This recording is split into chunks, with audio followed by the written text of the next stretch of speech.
বন্ধুরা কি রান্না করব দেখো, এই কচি চিংড়ি দিয়ে শালগম দিয়ে রান্না করে আপনাদের। বন্ধুরা শালগমটা এরকম ঘষানি দিয়ে ঘষে নেবো। দেখো ঘষানি দিয়ে শালগমটা ঘষে নিয়েছি। কড়া গরম হয়ে গেছে, কড়ার মধ্যে তেল দিয়ে দেবো।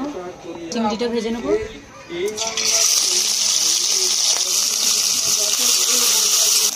কালো জিরা ফোড়ন করবো, শুকনো লঙ্কা দেবো তেলে, তেজপাতা দেবো, লঙ্কা দিয়ে ছিটা দিয়ে দেবো। চিংড়িটা ভেজে নিয়েছি, এবার কেটে রাখা শালগমটা দিয়ে দেবো। পরিমাণ মতন হলুদ দিয়ে দেবো। ঢাকা দিয়ে একটু সিদ্ধ করে নেব। হয়েছে নাকি দেখে নেব। হয়ে গেছে। এবার ধনে পাতা দিয়ে দেবো, একটু জিরা ধনের গুঁড়ো দিয়ে দেবো। এবার ঢেলে নেব।